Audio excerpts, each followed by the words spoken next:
Hey, I need to make this video because yesterday there was something that really upset me, and I didn't say anything verbally, non-verbally. I was saying exactly what I wanted to say, but I couldn't find the words in the moment with some strangers, for just to say how I feel. But anyways, here I am doing that in another way. So we're at our new garden spot, and it's kind of on the edge of town, and there's other history there before gardens, or probably ag land before that. But anyways, we're meeting people left and right. Everyone's really kind, friendly, welcoming, um, really nice. So we're on the opposite side of the gardens, and then there's a family there, and they have a huge giant prickly pear cactus in the front of their garden plot. And Mary was like, "Oh, I'd love to pick on that, get some of the fruits when they're ripe." And they're like, "Oh, of course, yeah, no problem at all. Take as much as you want. You can take the pads too." Knowledge of how you can use this year round. Right. Yeah, Mary was dropping knowledge on all of us about how you can eat the entire thing if you know how to cook it. And then they're like, take as much as you want because we're gonna cut it down because we feel like it's unsafe and it's gonna fall over on our daughter. Made me so sad. And I was like, what? And I didn't know what to say.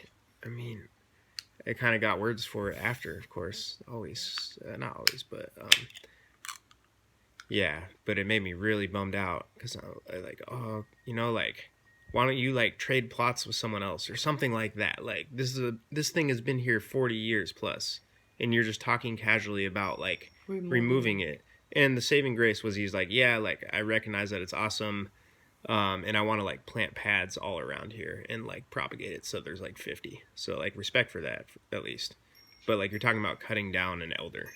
When the solution there, because it kind of hurt me because it's like, well, so I can only harvest from this until you kill it completely, and then I can no longer eat my people's food. So you're just gonna wipe it out, and then put whatever you think is convenient. And then I think the second thing is, to me, I was like, well, if you really think that that's something that could hurt your daughter, well, why don't you just nurture it and care for it? Why don't you probably put some energy and effort into it and cut it down, trim it, prune it? I mean, tie it to the fence. Mother Nature loves to get taken care of. We can't just work her and take from her and not take care of the things surrounding her, right? And so it's just really hard, like a little heavy for me to think that, oh yeah, don't worry, you know what, I'm gonna put her all over the place, or I'm gonna put it all over the area. Actually, it was even an idea. It wasn't an actual for sure thing that was gonna happen. So it was just another promise. But to me, the responsibility should be, no, you know what? I'm gonna cut it down so that I can feel safer about the space for my children, but also acknowledge that this has been here way before I have been here. And so maybe trimming it down is actually helpful for the plant too, and helpful for myself, rather than wiping something completely out. Because it was about to open its tunas, their atuns, and the beautiful flowers are actually really, really good for all the bees and all the pollinators. They love that stuff. And when these high heats come in, those are the flowers that hold stronger. And so it's just hard to hear how it's just gonna be gone. Right. So then we leave there and we go walk around the other part of the garden. It's very beautiful. There's grape arbors, and like just people have really put in a lot of love on that land, especially on that side over there. Which we love that, and um, we want to also do the same and bring that culture into the area that we're in, right? Go ahead, babe. Sorry. And no, it's good. So we like walk down the path, and then it's very beautiful, and like yeah, like all this love put on the land. And then we meet some other people who are like clearing out another spot um, behind this like great giant big elderberry. Like this elderberry, 100 years? I don't know It's how old it is. Like old. it is It's really very old. old elderberry, It very needs big. some care. Yeah, and definitely needed a lot of love. It was Hmm. just kind of like sitting there on the edge, far edge of the garden sites. Um, and so, we start talking with these guys, and they're super, friendly and nice. They're growing this grain millet, and they were telling us about it. They offered us some seeds, and they They're wanted, sweet, yeah, they're really sweet. sweet young men. Yeah, and they're talking, and then one of them just brings up that like he wanted to have a greenhouse there to grow tropical plants, but he couldn't do it because the elderberry was in his way. And like he's like, oh yeah, and you can't cut them back because they host this endangered species that lives in it. So if they're bigger than 1 inch, then you can't cut them back. But it was like, again, just treating this beautiful, beautiful elder in nature as like totally expendable, so you can do your like pet project of growing tropical plants in the California Central Valley. And again, this young man was like, he's very sweet, very kind, but There's like, good intentions, but they need attention. yeah, go ahead, Um, man. and this is why I say that, because they have good, like there's good intentions that he wants to, grow food that he happens to really connect with from a region in where he visited and wants to bring it here. Um, but there's a reason why that doesn't grow here. But that's not that we're not gonna touch that. But to me, what matters most is that you are newly arrived to this area. You don't even have a year or like months into the space, and you're asking an elder that you're in its way, get out of my way. I'm gonna cut you down. And like this elder has been taking care of all the microcillions, like there's so many things, so many networks under the soil The soil was that this rich out there. elder was doing, because that is what it is. It's an elder. That was way before you were here. It was tended to and loved by its people, um, the Winton people, and there's so many people that were here in this region that were nurturing and loving the land, and this was their traditional things, traditional plants, and you're talking about it as if it's not sacred. Yep. And I have to bring light into this, that both of these stories, I'm talking about individuals that are here seasonal, not not people that have been here perennial or whatnot. They had just got this either 2 years or couple of months that have been here, and they want to remove and like want to remove items that have been standing here way before they were. And then the young man proceeded to say, oh yes, elderberry plants are great and all. Hint, these are one of the biggest, most important plants to help your body. Um, they're great and all, but like they can't be removed, and so then that creates a problem for the industry to create and build more properties.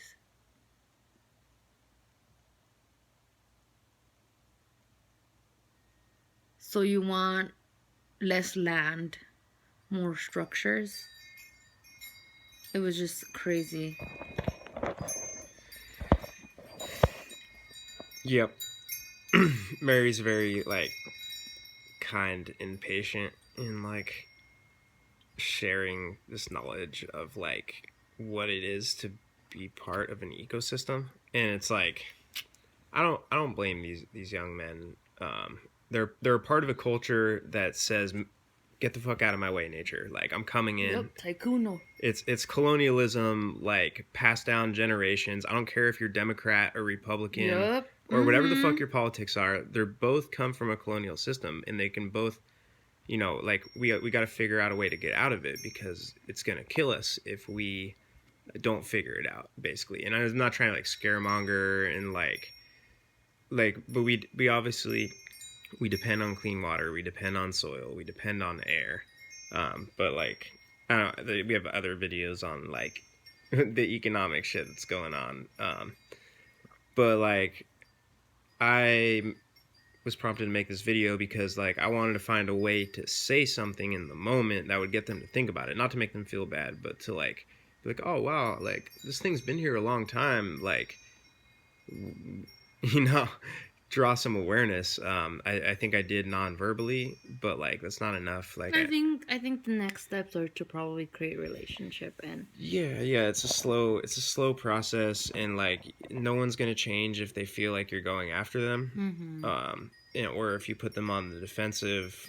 So, like, again, like, no ill will towards these people. no, none. Just, like, I want to be friends with them, but I also, like, don't want to just, like, pass up opportunities to, like, challenge somebody in a good way.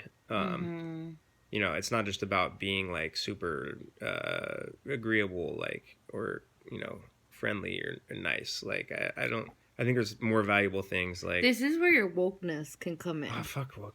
But no, there is some level Can we use a of, different like, word, because yes, that word's gotten twisted. yeah, but this is the level where you can keep people accountable, or if they can't even be accountable because they don't know the knowledge, or they don't understand, then this is where you bring the wisdom and the kindness.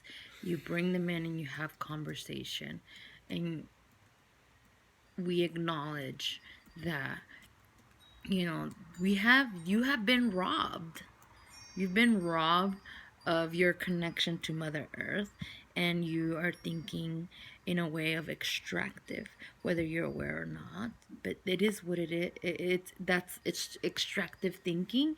And so then, how can we support you? How can we support you to recognize that this thinking is impairing you from seeing your brother, from seeing your elder?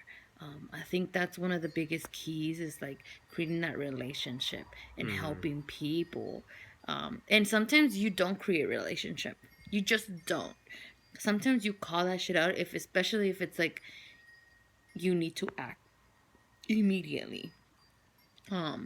So yeah, like, I totally, like, think that people need to learn more, need to be more awakened. I think that's the biggest thing, awakened. Because when you are awakened, you being woken up can be something really, like, whoa, like, it's too much. Like, it could be, like, shaky. It can be counterproductive too, to, like, shake someone awake. Yeah. Imagine, like, just think about it when your body awakens on its own, and when it's woken up by somebody else. There's a huge difference, and there's a huge difference in, like, how you see things and how fast you see it, but also how much did you retain as you were waking up. Oftentimes the mind, and when the mind is woken up and shaken, like, the mind only processes some of that material. But when you awaken on your own and you find knowledge, like, and you learn and you open your eyes slowly, because it's not I mean, however the process is, but it's however the time frame that you need, and you learn it, that knowledge is retained in your mind, in your spirit, in yourself for a long time. It could be good knowledge and it could be bad knowledge, but that's what I'm saying, is, like, it really matters how we receive this, in how we transform our minds. Now I'm gonna give this to David because I just hijacked This this. is great. I love these conversations. We each add different things. um, I don't have anything more to say, but let us know what you think. I'm gonna post this right now, totally unedited. Oh my god. Well, I'll ask Mary like what channels is okay, like private or public. But Yeah, I just want you guys to know that like you have been robbed. You're robbed of your ancestral ways, your ancestral thinking, your ancestral reading, your all of those things. The way that we wake up, all of that, we've been robbed. And so as you start to transform your mind, start looking into like how did your people do things? How did you wake up? Did you need a timer to tell you when to wake up? Who what did they use to tell them what was needed for them to do that day? And as you continue to start exploring that space, you start to realize that there are certain things in life that we don't necessarily need, like and or could live without. But it's hard because it's like a unlearning.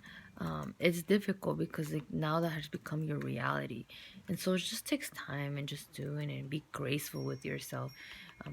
Yeah, connect with your people and don't take things from communities, because you only get partial understanding of that. Like really submerge yourself, because I feel like a lot of people oftentimes go into indigenous communities and take information that they want, and it doesn't come, and then when they bring it back it doesn't work. It doesn't seem to work the way that they wanted it to work. But that actually they're still trying to apply it to the other one. It's like they're trying to like have their cake and eat it to get the benefit of the other one, but if you don't have the underlying principles or like and you can create great damage. This has actually happened a lot in early childhood, like in education. This has happened a lot when they go and study indigenous communities and they find out how certain communities, certain students, or certain children have like capacity to understand things at multiple times, but it's all social structure. It all has to be interconnected to the society, to the community, to the family, to how they carry themselves within their environment, all of that. And so in order for you to really utilize something like that, you really need to submerge yourself into the culture, and really understand things, and everything transforms for your life, not just one aspect. But I genuinely encourage everybody that to really go into your history. Don't go into your granny's history, and don't go claiming, oh, you know what, granny is like part this, part that, so hence I'm part this, and so now I'm gonna take benefits from natives. Because I know people that are out there that are doing that, and that's not okay. Having blood does not mean anything. It's what you do with your life and how you carry yourself. It's more. And you have to be claimed. You can't claim someone. You have to be claimed. The government can give you that right, but does that make it right? No. It doesn't. Okay? I'm talking to all them other friends that like, be doing that shit. No. Okay. Bye. Peace. Love.